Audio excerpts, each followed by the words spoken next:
Children, now let us continue with the next component, that is xylem parenchyma. Have a look at the diagrammatic representation. The xylem parenchyma is elongated as is seen over here. It has got cytoplasm present in it. So there is presence of cytoplasm. It has got its own nucleus. So you can see the xylem parenchyma has dense cytoplasm. It has got a prominent nucleus and therefore parenchyma is living in nature. So when we talk about xylem parenchyma, it is living in nature. And what is the function of xylem parenchyma then? It will help in the storage of food. So xylem parenchyma is an elongated parenchymatous tissue. It is living in nature as it has got its own cytoplasm and nucleus, and the function of xylem parenchyma is to carry out storage of food. Now let us discuss about the last component of the xylem, that is the xylem fiber. Talking about the xylem fiber, children, it is an elongated fibrous structure as can be seen in the diagrammatic representation. It is dead because of the deposition of excess of lignin and suberin. So it is dead and it is elongated structure, fibrous structure. The function of xylem fiber is to give mechanical support and rigidity to the plant. So the xylem fiber, it carries out the function of giving mechanical support and rigidity to the vascular bundle. So this is the diagrammatic representation of the various component parts of the xylem. Now students, let us continue with the various component parts of the phloem. Now children, talking about the phloem, phloem is a Greek term that refers, it means bast. It is actually a living tissue and it helps in the conduction of nutrients. So phloem will help in the transportation of nutrients from the leaf, because leaf carries out the process of photosynthesis and there is manufacture of food. Now these nutrients, that is in the form of carbohydrates, is transported to the entire plant body from the leaf with the help of conducting tissue or the vascular bundle. So phloem is the other conducting tissue, or it is also referred to as the vascular. So it is also referred to as the vascular bundle. So phloem is, in Greek, it is referred to as bast. It is living. It helps in transportation of nutrients from the leaf to the entire plant body. It is a conducting tissue, or else it is also referred to as the vascular bundle. The important component parts when we talk about this vascular bundle, that is phloem, they are, we had as already discussed, sieve tubes. So they are sieve tubes, companion cells, phloem parenchyma and phloem fiber. So this is the diagrammatic representation. The first diagram which you can see, that is a transverse section. So children, you can see the diagrammatic representation now. This is a transverse section that is referred to as TS. So this is a TS or transverse section. That means if you take anything like this and then you chop it off like this, so you will get circular structures like this, right? If you take a pencil like this and then you chop it off like this, so you get circular structures which are referred to as TS. Whereas when you take the pencil like this and cut it longitudinally, then you will get elongated structures like this, which is referred to as the LS.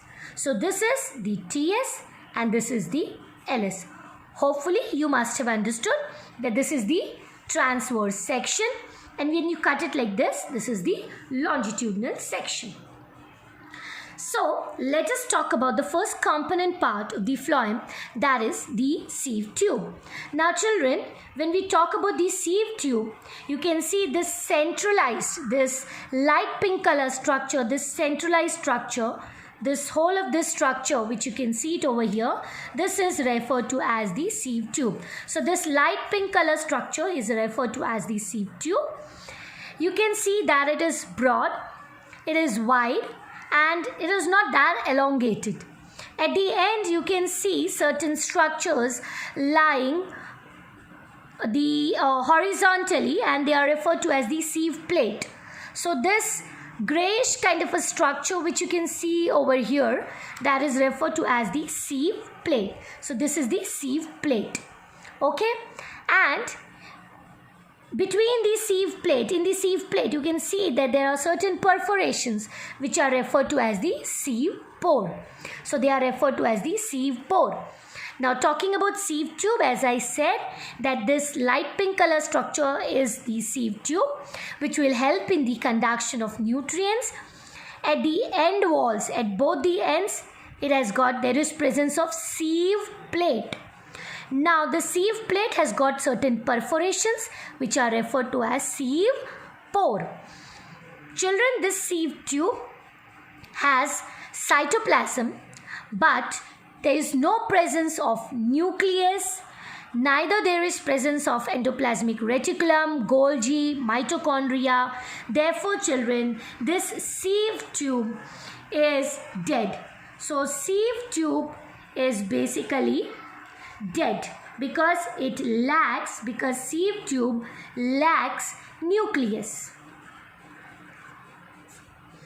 But then this sieve tube is always in association with a vascular tissue which is referred to as the companion cell. You can see just adjacent to this light pink color structure, there is a grayish kind of a structure, cemented structure, which is referred to as the companion cell. Now this is referred to as the companion cell. This structure over here is the companion cell. Companion cell, why is it called companion? This is because it is the true friend of sieve tube.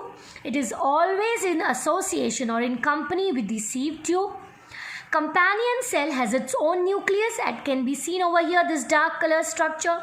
Companion cell has its own cytoplasm, endoplasmic reticulum, mitochondria. So that means companion cell is living.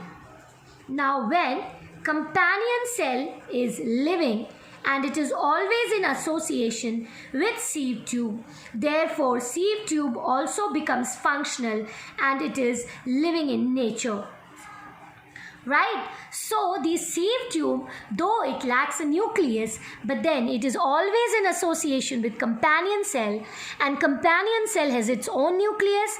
It has got all the cell organelles, and therefore both of them form the living component part of the phloem.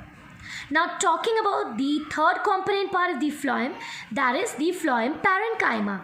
On this side over here, the structures which you can see in the diagram, these elongated cells which have got their own nucleus, which have got their own cytoplasm, they are referred to as the phloem parenchyma.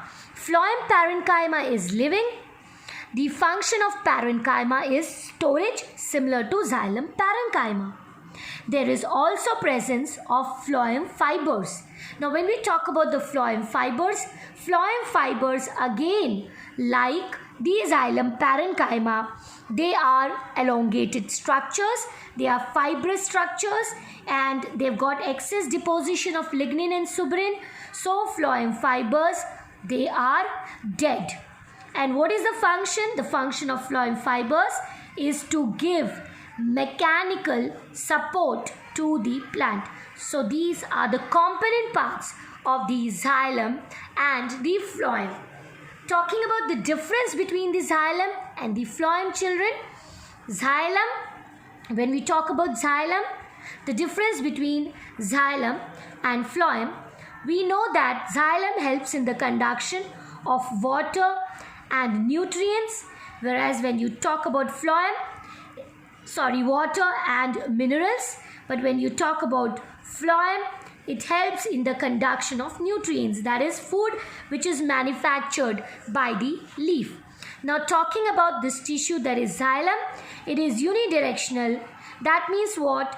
water will be absorbed only from the soil with the help of roots and transported to the plant body.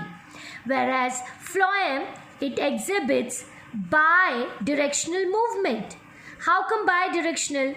This is because the leaves will transport the food upward as well as, that means to the fruits and flowers, as well as lower to the stem roots. So the movement is bidirectional. Talking about xylem, it is generally dead as all the component parts are dead except the xylem parenchyma.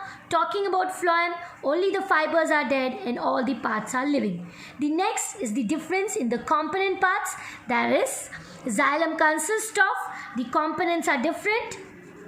It consists of tracheids, vessels, xylem parenchyma, xylem fibers. Whereas when we talk about the components of the phloem, they are basically sieve tubes, companion cells, phloem parenchyma and phloem fibers.